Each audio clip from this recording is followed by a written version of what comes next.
then I've never looked back. And my first company was my 300 level. It was the general e-commerce company where Dreamline was the name.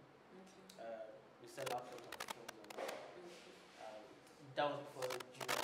Okay, so thank you for that brief history. For our viewers, they would like to know, for maybe every common man who could be opportune to see this, can we, what can you, in simple terms, like what's the definition? What does it mean to be an entrepreneur? Okay, it's going to be my own definition. Might not be what you find in the dictionary. For me, it's the ability to spot a market gap and profit from it. So it's spot a market gap and profit from it. If I may come in, Mr. Timothy, can I call you Timothy? You know, it's to spot a gap. You know, at times there are some businesses that other people are already doing it.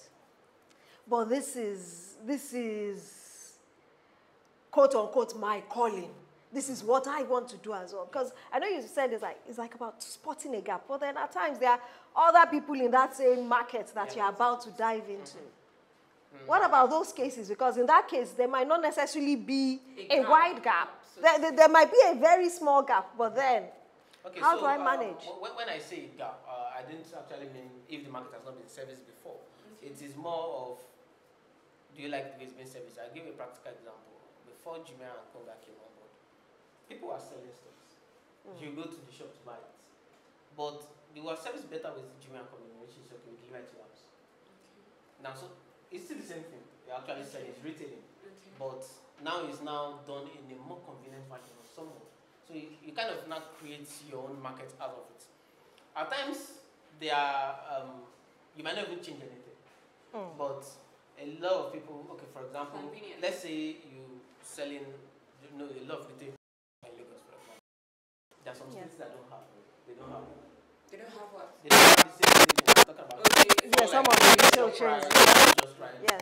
Some states don't have. Some Lagos are still looking for that. Having supermarkets, quote unquote. So there is a market for it in those places. You can open it. So it's a market gap.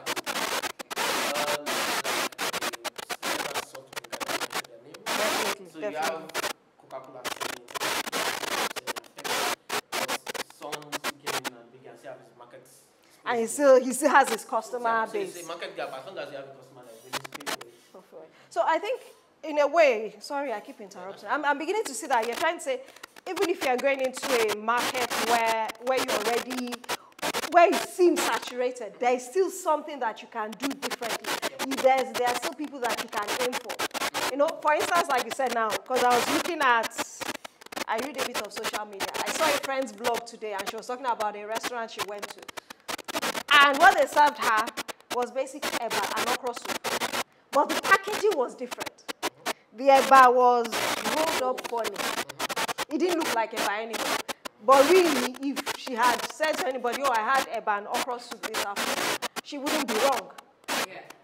So what you're trying to say is that, look, no matter how it seems as if there are so many players in the market, there is still that opportunity there for you. There always is, because worst case scenario, you have to snatch players' customers. It's still a market gap as long as the market is.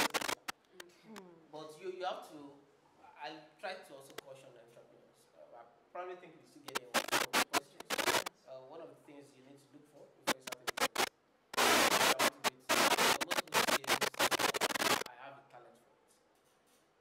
you have a what? Some people say I have a talent for it. Okay. I have this talent, so I can.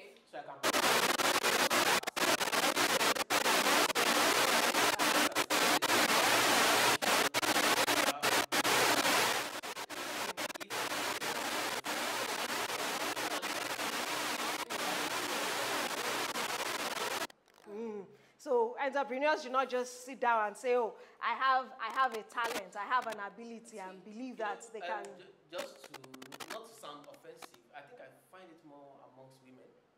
Sort of. I'll give you a practical example. Please. Now, everybody's either making beads or everybody's making wig. MUAs, like the makeup people now. So you start to look at it like, okay, your entire family is making it, so who are you selling to? So which means that beyond it being a talent, you must have your market. People you know will be willing to buy from you. We'll get to it. I'm sure we want to. Okay. Okay. You already said it that entrepreneurship is locating and then you to profit from it. So what are the many phases of entrepreneurship? Because if you say the word entrepreneur to a common man, their mindset is a person, a man, one boss in the office, seated there, controlling things. Bringing it back to the common man, what are the many phases in which entrepreneurship can express itself?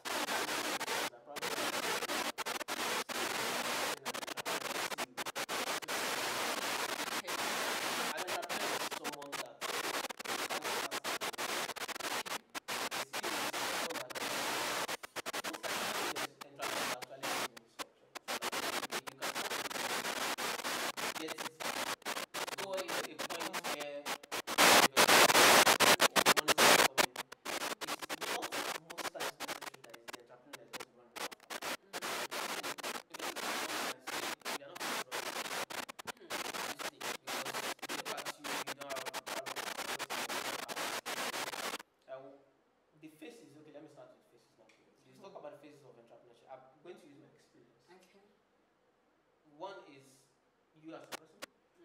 Because to succeed in the business, you need three things. You need the market, you need the resources that's to profit, then you need yourself as an entrepreneur. You must have two out of those three, or the business is not going to succeed.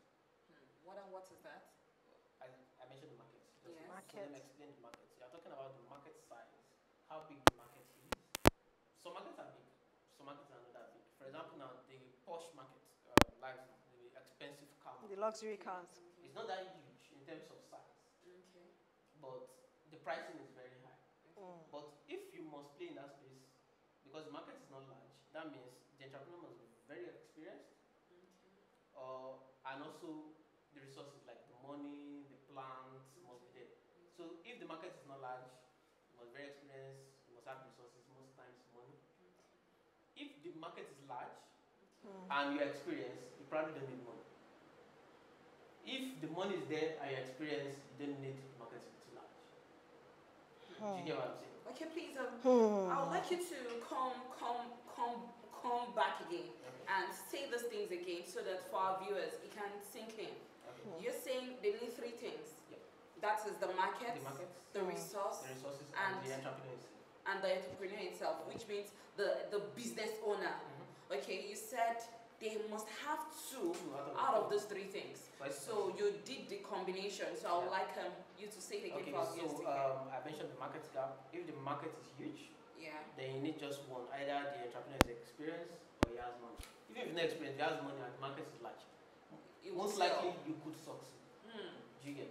But if the market is not large, that means a small market.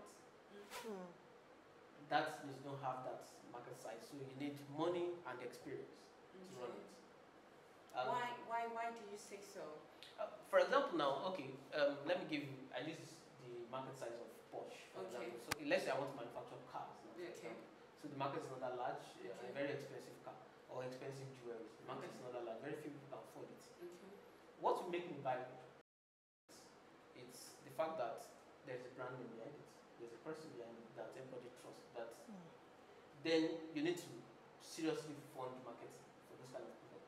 So the money also has to go.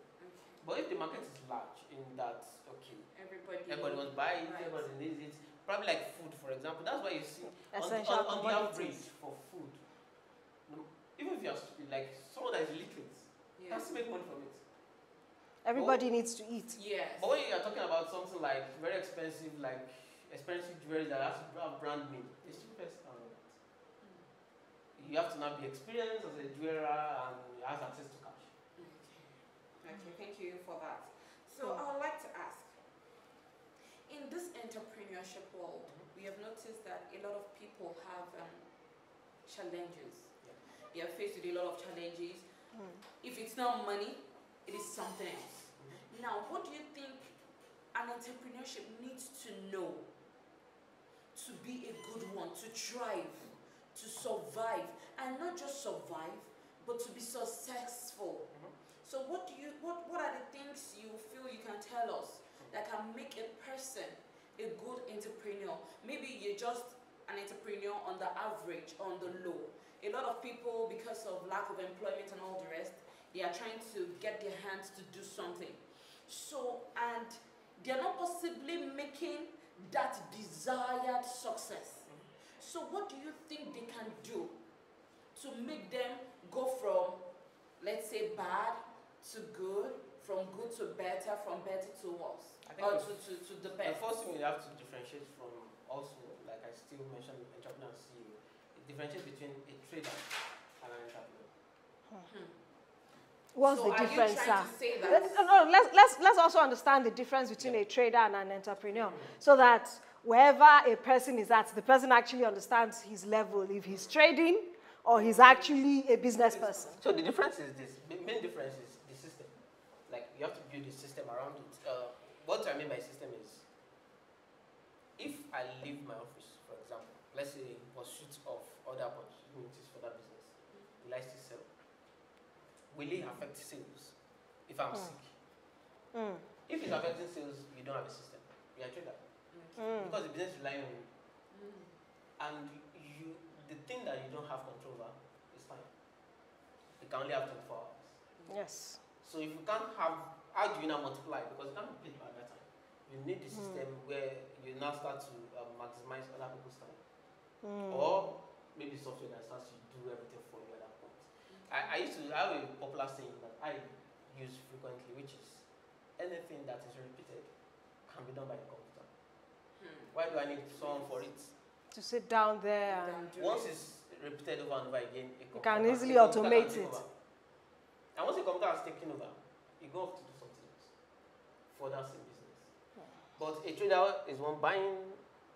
I will use a practical. Okay, let me use. I think there's this very good example I'm going to use now. There are a lot of people that call them they're tailor.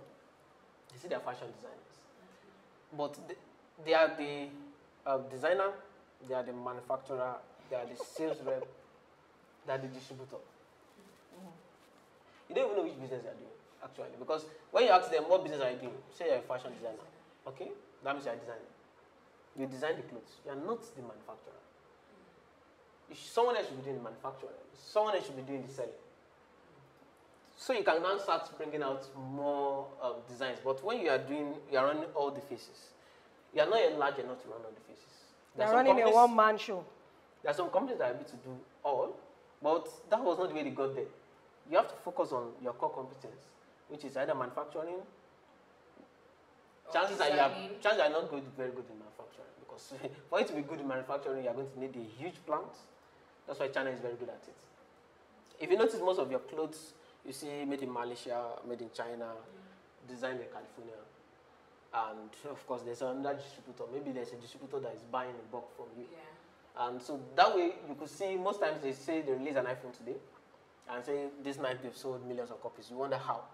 Did everybody start queuing in the shops? No. But the distributors have paid for it up front. Okay. So that's how they sold those products up front. Please, I would like to ask a question that just dropped. Because you said there's a difference between a trader and an entrepreneur. And there are a lot of people on the street out there, a lot of youths, who feel that they are entrepreneurs. But from your definition or from your highlighting now, we've seen that, okay, a trader is different from an entrepreneur. Now, how do we make it? Let me give an example. If a fashion designer, somebody who went to school and is saying, okay, I don't want to use my certificate to work. I want to be on my own.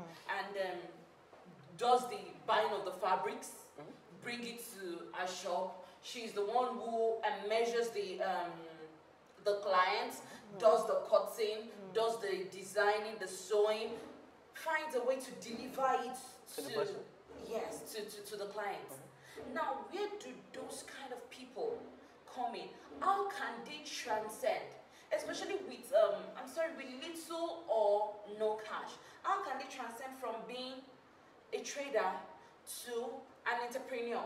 Because I know that is the phase in which they want to work. They want to be entrepreneurs. So how do they transcend from the phase of being just a trader, from your definition or from your view, to an entrepreneur? Okay, so the first thing is to decide which business you want to be in. Do you want to be a designer or you want to be a manufacturer of the clothes? Now, so if you decide, okay, I want to be a designer, for example, your job is to design. Okay, let me work. If I was going to be a designer, maybe if I walk you through, I would have done it. Then maybe that example will actually make them learn faster. Okay. So I would have designed, let's say, 10 different clothes. Okay. They call some people a control group. Where, let's say I'm designing female formal clothing, for example now. So I do 10 designs. I bring on my friends. Okay, I can sew those 10, just those 10. Bring on my friends that are working in the corporate formal corporate environment. So they put on the clothes, secretly ask them to rate it. So you can rate these clothes, then you rate it. By the time you see what they've rated, let's say like 20 of them did put on the clothes. You end up discovering that 15 of them chose a particular cloth. That this is what they will have bought. Okay, I take that cloth, I'm taking it to China. Of course, the person has told you the price points he wants to pay for that cloth. Maybe it's 3,000, maybe it's 4,000. I take it to China, for example, and say, okay, I want 1,000 of this clothing. How much are you going to make it for? They tell you the price. You look at it. Okay, let's say the person says, I'm going to pay 4,000 naira for this. Landing cost here, maybe 2,000 naira. Okay, I can see that I'm making profit on this. Okay, the 2,000 naira, I'm not going to boutiques. I'm saying, either I'm going to boutiques because now those ones are big ones to do the retailing or selling, or I'm looking for marketers at that point, people that have been marketing to these companies. Okay, I say, okay, you guys issue me a purchase order that, okay, I bring 10 or 20 to you, you pay me back in 3 months or in 2 months. 10 or 20 designs or? No, the same design. No, the same design, the same cloth. Same clothes, I brought in maybe 1,000 of it. I go to, let's say, 10 boutiques, I drop in 100 each. So I've sold everything. Of course, it's just now collecting your money back at that point, which is what every company does. You sell your credit, you collect that money back. That way, I've sold everything. I'm probably a millionaire in 6 months. But if I may also ask, you told us that there are 3 things that they need to have, and that's money, resources, and then market size, resources, and then the entrepreneur himself.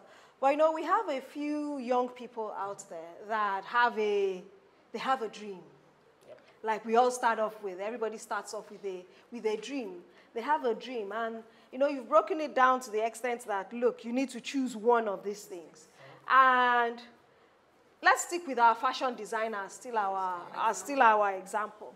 And this person probably has a degree, but has gone out of her way or his way to learn fashion designing.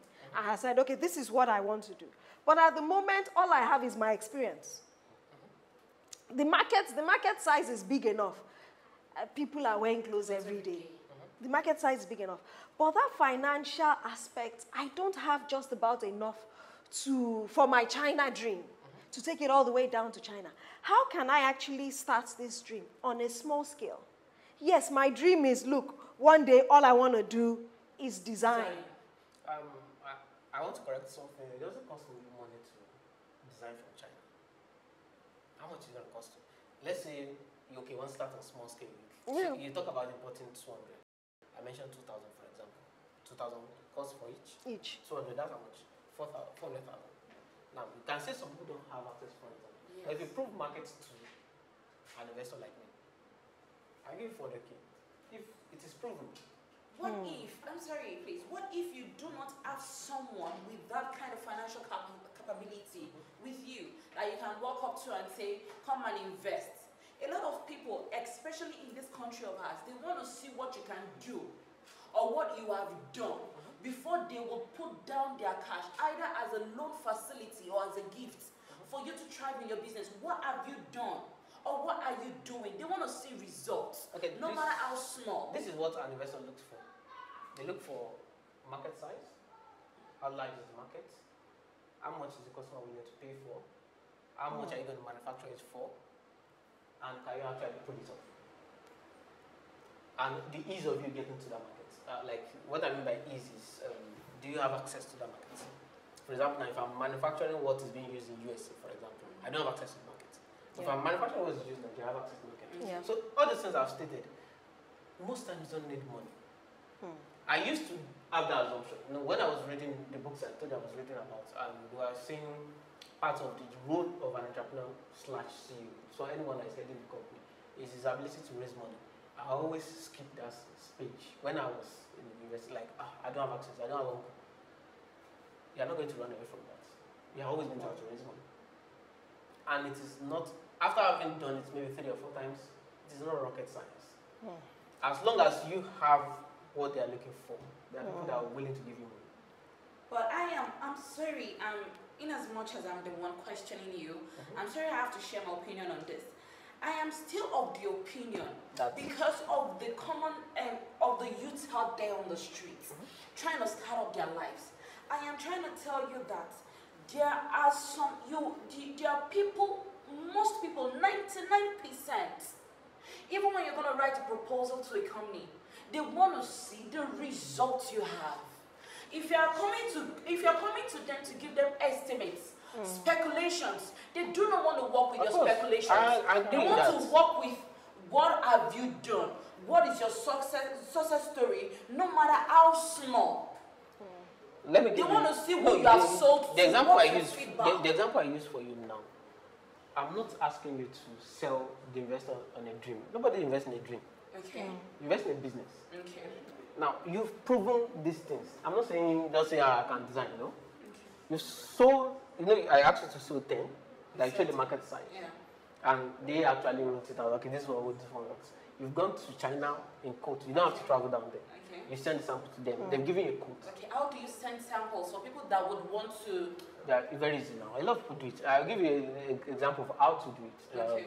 There is this website, it's in 1988. I probably, maybe I'll send it to you, then you can post it on the comments page. There are a lot of Chinese websites that you can get access to representatives over there that will get you direct link to manufacturers over there. Really? Without you stepping out of it, of course, I've brought in a lot of things from China, and I never moved out. I've never been to China before. Okay. And this is what your everyday people in computer will do every day.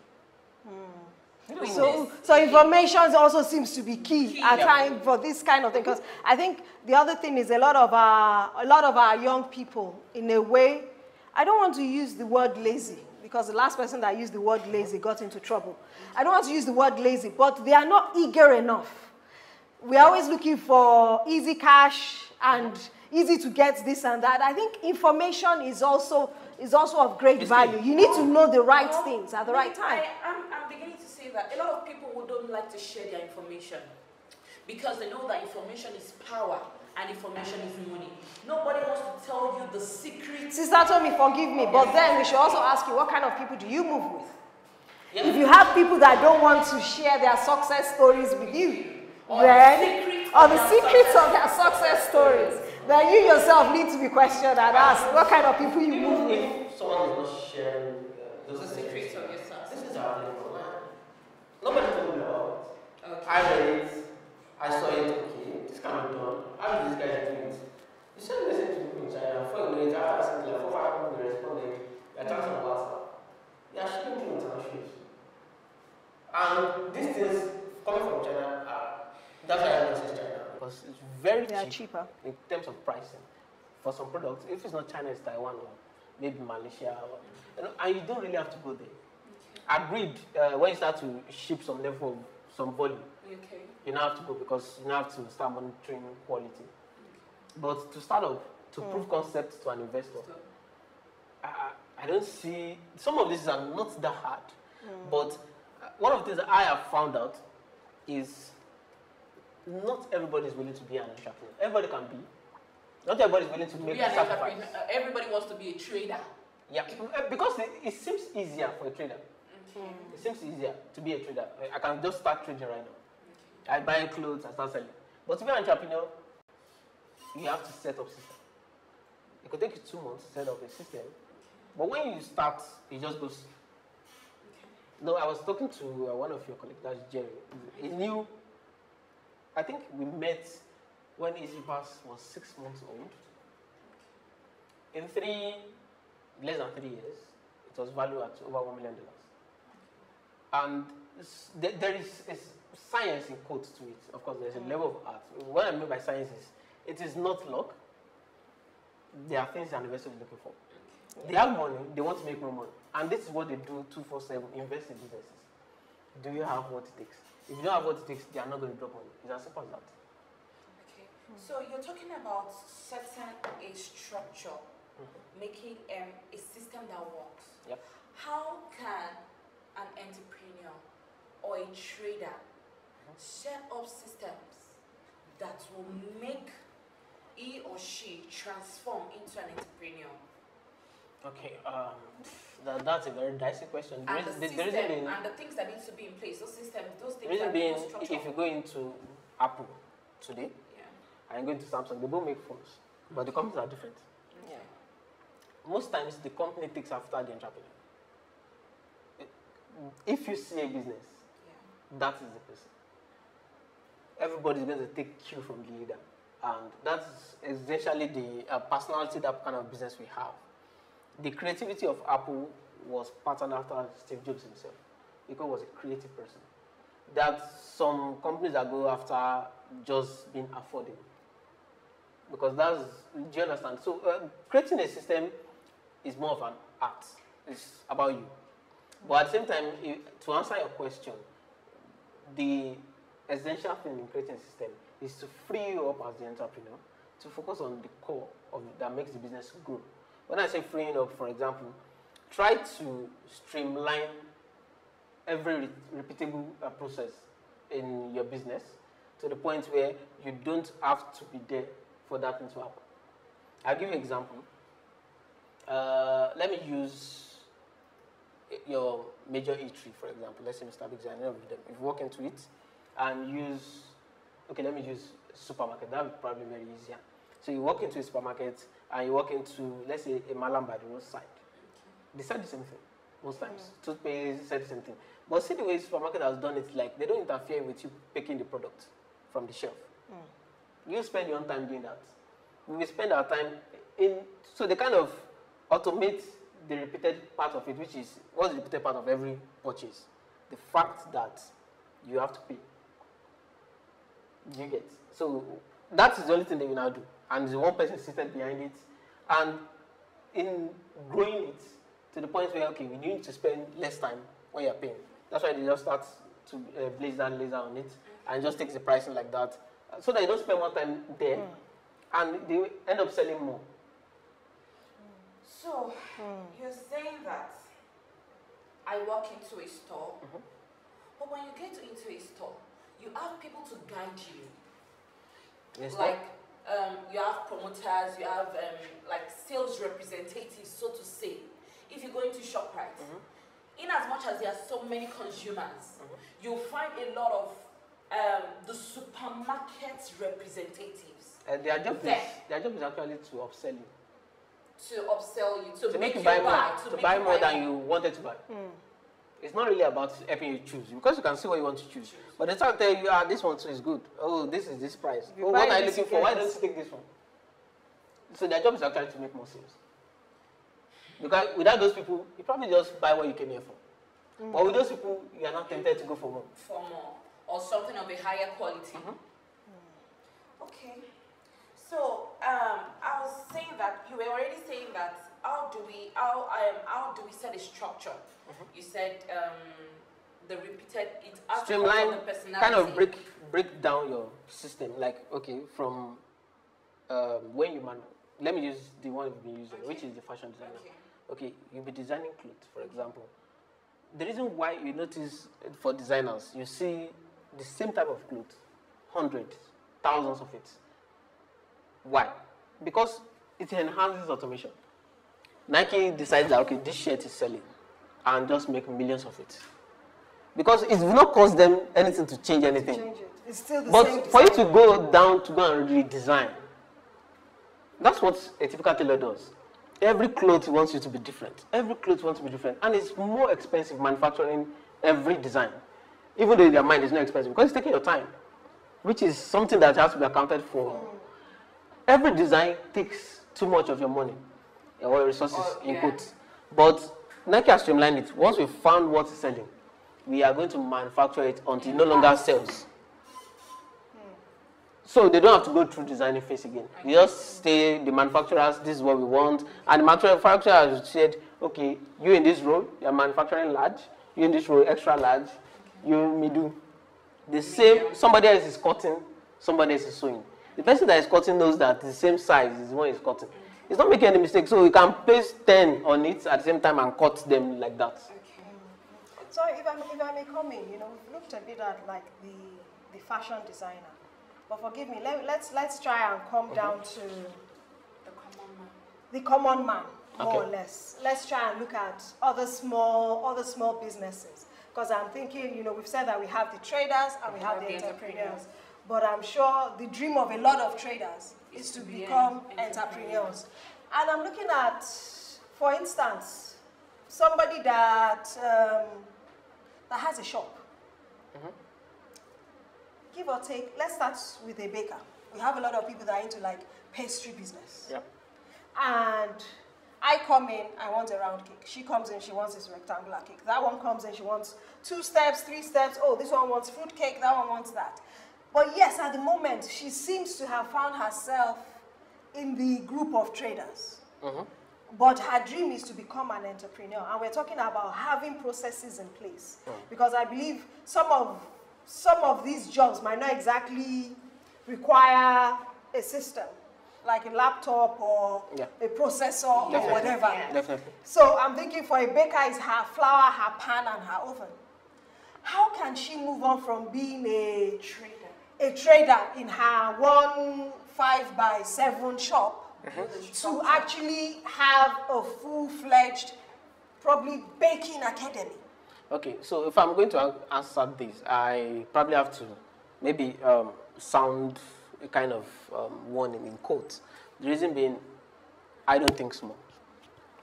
Now, the reason why it takes you the same thing to run a big company and a small company, in my opinion.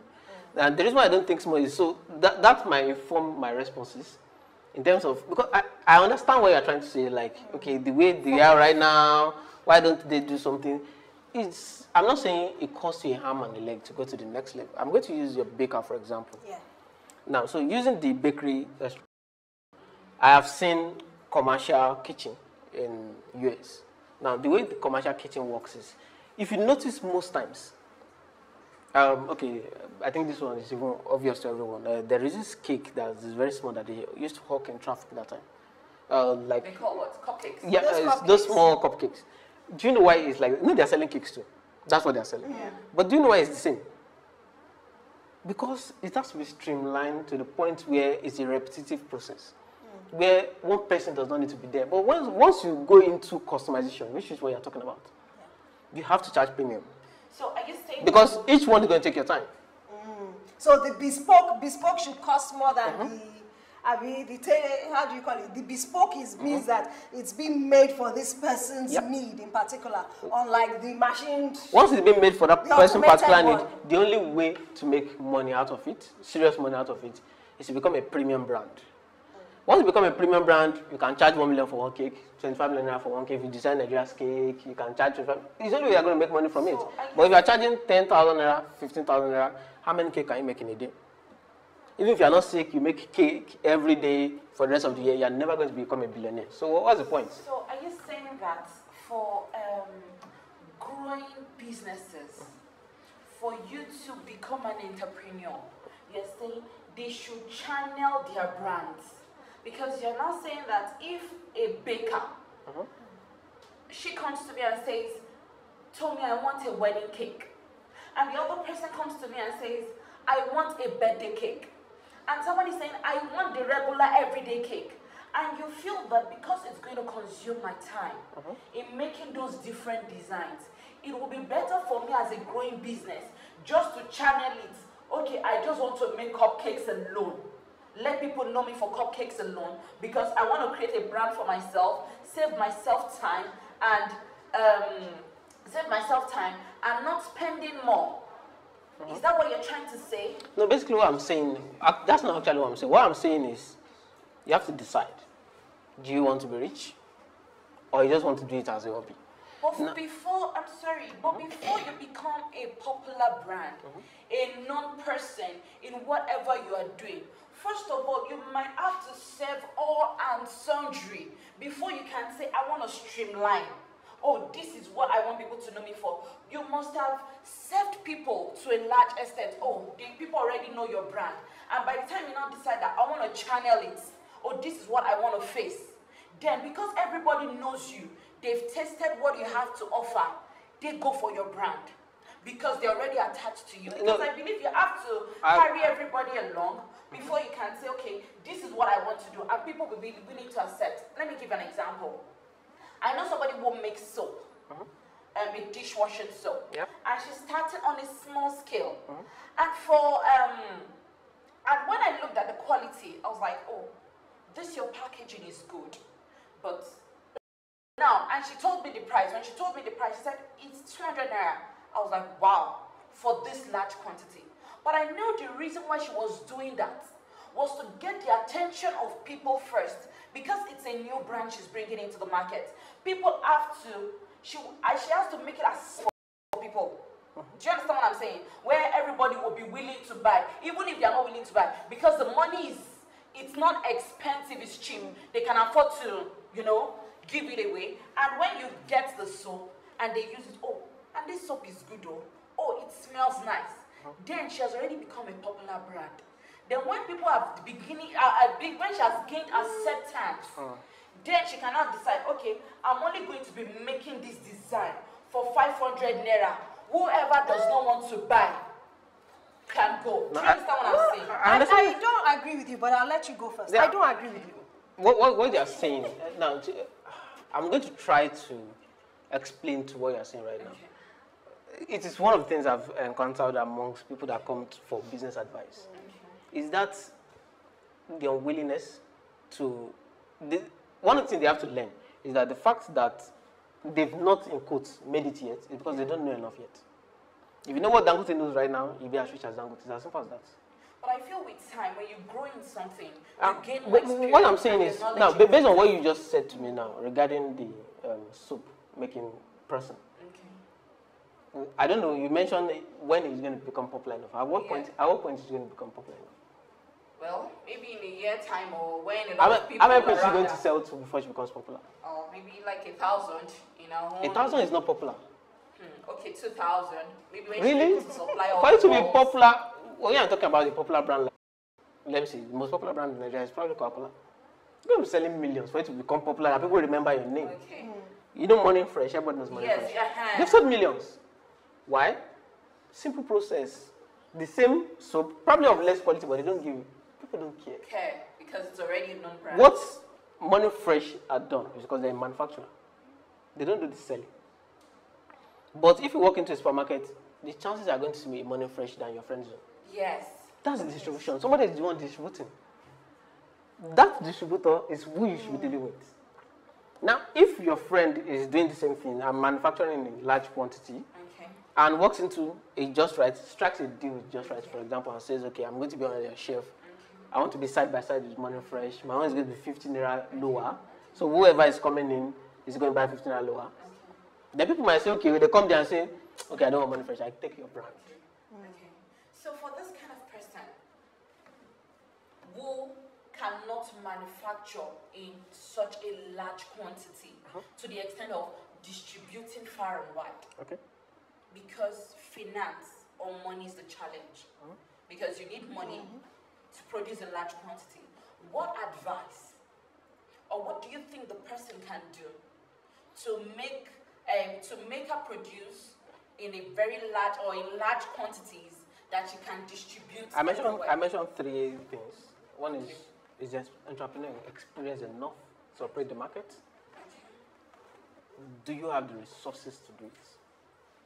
Then the third one is large resources. The third one. You said markets. Yeah, the resource. Third one is market size. Okay, market size for soap is probably large enough. Okay, but she doesn't have the resource. And she's not experienced in running that kind of business. She thinks she's experienced.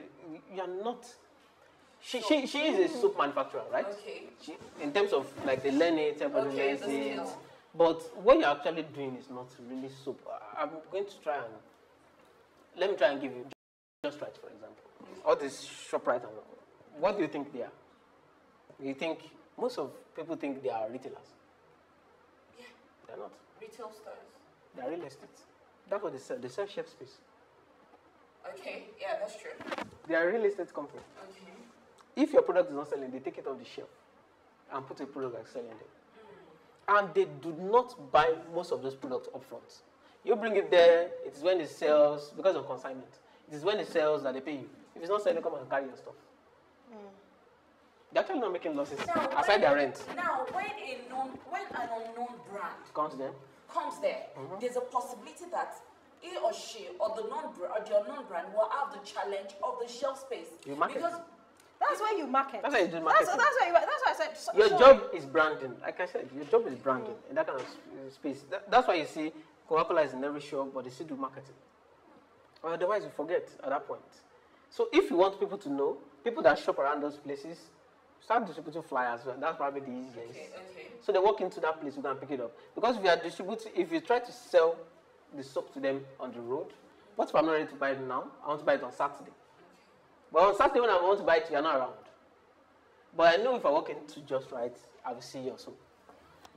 So, like I said, the major thing is to identify what business you're in first and try to be the best at it. But don't try to do everything. Because you probably don't have the resources to do everything.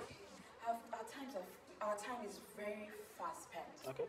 So, Pastor Mrs., I don't know, the comments from our viewers. Well, I'd like to really acknowledge those that have joined us online today. Alafia Oni, we see you. Thank you for the feedback on the sound. We're working on that. I believe our technical guys have dealt with that. I see Femi Johnson, Shola Olafe, Seriki Michael, Jerry Abel, Jennifer Selom, Benjamin Omorodion, Ogbazino Oriero. God bless you. And outstanding Oxyton Unwaokolo, thank you very much for joining us today. With us today, we have Timothy Olukome. Yes, Summit. With us, we are talking about entrepreneurship and tech startup, and I hope you have just been following. And we'll be wrapping up very soon, but please, if you have any questions or comments, please send them in. If it's something that we can answer before we go off air, we'll do our very best. I believe Mr. Olukome here will do his very best in answering those questions. And if there are questions that come up later, maybe you watch this program after we are off air, please still send in your questions and we'll try and get back to you on the appropriate answers. Thank you very much. God bless you. And I just like to chip something in. Like I said, that I didn't really agree with her. Yep. I'm from a different school of thought because I just feel on this, our soap entrepreneur, like you said, if she's manufacturing the soap, even if it's the supermarket in her area, people that she knows, she can become a known brand. Yes. You know, I heard a joke once where a guy said, oh, he had been given a box of energy drinks. That's all these energy drinks. He got a job to market it. He went to a supermarket and told the guy he wanted to market those drinks. And the guy said, yes, I'll give you $5. And the man said, no. Give me just one carton. Let me see how it goes. And he gave the guy the one carton. But he tried to outsmart the guy because what he now did is he gave his friend money to go in every day to buy the product. So by the third day, the thing was done. He came like a week later to say, Oga, you said you'll give me my money after 1 week. And the man gave him his money and said, your product is selling though. Okay, this time just give me one again. And he gave him one again. And he played the same trick on the man. And by the time he came back the next time, just like he said that they are selling the space. The man said, you came back too late or your product finished like 3 days ago. Okay, he said I should come back in 1 week. Okay, if it's only weekly, you'll be coming. Give me 5 cartons this time. And that's the truth. That is the way the retailers work. They just sell their space. And the only way I believe a trader can become an entrepreneur is to step out of their comfort zone. If you keep feeling like, oh, I would make the chin-chin, I will sell the chin-chin, I'll make profit from the chin-chin, then you'll be on your own for a very long time based on the example you gave us. But if you're making the chin-chin and you bring down to Mr. Olukome's office and sell a jar to each person and it's nice and somebody takes it home and the wife likes it, when he comes the next day, he'll buy 2 from you and then somebody will come and tell you, oh, there's a supermarket next to my house. Just what you said. when it comes to commodity, the major thing is distribution. Not the taste, not the quality. Distribution is ability to reach a lot of people at the same time. Now, so I see a lot of people try to, even if people try to sell stuff in traffic, for example. Okay, you try to sell your chin chin. Probably, let's say on a chin chin of 10 naira, you make 5 naira. Okay. Even if you sell 1 million, you've made 5 million. Yeah. Really? Yeah. Do you think you can sell 1 million All by yourself. selling All like by that? yourself. But if you're in imagine if you're in every supermarket nationwide, you'll be selling millions a day. I'm really Without you sorry. having to move from just manufacturing. I understand the part of the distribution, whereby okay, you feel for an entrepreneur, you'll be able to reach out to a lot of people when you distribute, when you spread. But I feel most stores now, they don't want to, how will I put it, even accept your goods. Either when they don't have a relationship with you, or your brand does not have a name yet. I don't think so. I think so. Really? Yeah. All of them? It would, if out of, let me say, if out of 50 or 10 stores, if you have a breakthrough, you get one. If you get one, Or two. let's assume you get one. Let's Okay. just assume for argument's sake that you get one. One. And you're selling that one. You think they won't come after you? They will. Their job is to sell. They want to sell. It's not like they hate you. Okay. The reason why they don't accept you in the first place is because they don't think your product is going to sell. But if one is selling, why not? Do you think any of these big brands will come up with a new product and they won't take it? They will take it. Why? Because they feel it's going to Really sell. selling. Because you are going to put your marketing money behind it. Okay. But I see a lot of Nigerians, okay, those that are even going to those stores. You put your chin there, or whatever it is, you put it there, and you're not marketing, so how long is it? Because when I walk into a supermarket, I know where I'm going to. And once I know I'm going to, except when I get there and now look at it, you must have a very Catchy good packaging for me to see it. Because there are a lot of products. Everywhere. I'm just walking in, I'm just saying, where's the that one I'm looking for. Once I see it, I'm out. You're out. That's true. Okay, so because our time is fast spent, I just want you in few words. What advice do you have to that person on the street who has this good business idea, but is being held back because of resource, maybe money or moral? You know, sometimes you need people to speak you up. Okay. Like, okay, don't worry, go ahead and do this thing. Maybe like seek for an investor the way you just said. Maybe to make them better.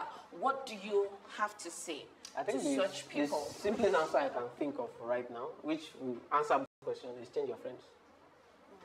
If you have friends that have done it before, you have access to investors through them. If you have friends that have done it before, they will encourage you. And the good thing about those friends is they'll be very blunt most times and tell you this thing won't work. If they think it's not going to work, I think, for example, if you're my friend and you're doing certain things, I think it's not going to work. In my opinion, it doesn't mean it's not going to work, but in my opinion, I don't think it's going to work. I will tell you. And the investors too can be wrong sometimes. Of course, they're not good, but most times they're going to be right because they've gone through this process before. There are a lot of things, looking back, that I did. Then I was sure I was going to make it. But now I'm thinking, what the hell were you thinking? So which means that from your experience, you had made some mistakes. Of course. And Of you've course. learned from Three them. business didn't work. Okay. Can you tell us 3 mistakes you made and you felt you could have done better? So people could. 3 mistakes. There are more than 3, so I probably Okay, have to- just 3. I Just just 3. keep Because lying. our time is Like I've also mentioned earlier, the first one is thinking you know everything before you start. That tends to happen with entrepreneurs. It's a good trait in entrepreneur because you have that boldness. So you just think, I know it. Now this is what I want to do. For example, now some people just learn photography and just feel that's it. I'm making money. Everybody's making money from photography. You step in and discover that it's a different it's the same thing with every business. Your first phase is going to be very rough. Like people start saying, "I told you, go and get a job." Until you not get to that. So if you have a good vision, which is another mistake I made, was not having a clear vision when you're starting out. Like this is what we go to. Of course, it's not gospel. It means you can evolve over time. But Don't just start out and say, okay, everybody's doing it, I'm doing it too. Okay. Otherwise, you now discover that everybody's doing this one, you did it for 2 months, everybody's doing another thing, you did it for 3 months. By the time you're at the end of the year, you don't even know where you are. Yeah. But somebody else that just stayed on that line, by the time it's 12 months, the person has gone further than you. Okay. So, what's the third one? The third one is thinking that we never raise money. Like, so you just think, okay, I don't want to raise money. I don't know. My uncle doesn't have money, my dad doesn't have money, so let me run away from it. But at some point, you're going to either need a bank or you need an investor. And it's not that hard like you think it is. Sorry, can you just tell us how at times we can source for these finances just before we close out? Because we have people out there that also say, I'm in that shoe where my dad doesn't have, my uncle says he can't give me. I need an investor. Where can I find one? Who can I look to? I can't go to the banks. Yeah, like I mentioned, that the easiest one is to change your friends. Have friends that are higher than you. So it's like a gradient. So if I'm not getting from you, why am I friends with you? Of course, you can have nominal friends that you go out and gist, but real friends that you start to discuss certain things with, people that have done it before, so that they save you the time of you now getting to figure it out. Those people have done it and say, okay, this idea is a good idea, I will take it to someone else. My first investor, it took us, the first money I raised was 500,000 naira. And that was like maybe 5 years ago. And it took us 6 months to raise 500,000 naira. Like, looking back now, that's ridiculous. Why is it taking 6 months to raise 500,000 naira? But now because I've learned, so it's now like, okay, 500,000 naira, 30 minutes. Probably less than 30 minutes. Circle of friends have changed. Circle of friends, you understand business better, you work about it before it even happens because you can predict that you're going to need the money next. And now, even raising probably 10, 20 M, easy. So, do you suggest people going to banks to get loans? Banks are not going to talk to you if you're not in business. If you're not, when I mean business, like, if you're not having cash flow, why will a bank talk to you? Banks don't fund ideas. Even investors don't necessarily want to fund ideas, but investors are willing to take more risk in terms of, okay, it's looking promising, okay, let's put our money. Banks are not taking risks. They're not there to take risks. Banks are like, okay, this is sure, we put our money in. That's why they do real estate. Even if you fail, we take the house. Okay. Thank you very much to all our viewers today and to Mr. Olukomi Timothy. I'll hand over to my pastor, Mrs. so that she can round up and say a very good goodbye. Stop calling me Pastor Mrs. by the special grace of God. My name is Diola, and it has definitely been an eye-opener today. Thank you so much, Mr. Olukomi, for coming in today. We still have quite a few questions coming in. We might have to take those questions offline. That's fine. You'll help us answer them, please. But I'd just like to thank all our viewers today. And before I hand over to Tommy, I'd just like to share one scripture with all of us today. And that's Proverbs chapter 10, verse 4. Proverbs 10:4 says, lazy hands make for poverty, but diligent hands bring wealth. Whatever it is that you find your hand to do it well. Don't always wait for the other man. Don't always hope and look to man for bread. Work with your hands and make an effort. And definitely, the diligent hand will bring wealth to you. Okay. Thank you very much to all of you. We wish you a wonderful week and also a very wonderful weekend. So we'll see you again next week on another episode of The Hangouts. We remain RCCG, Graceville. Join us on all our social media platforms. You can join us for Sunday service at... last week got the road opposite Alibasha General Hospital. Praise the Lord. God bless you. See you next week. When I think upon your goodness and your faithfulness each day,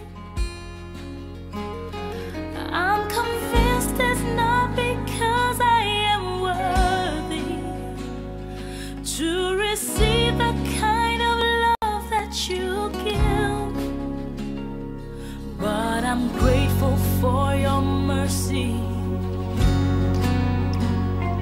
and I'm grateful for your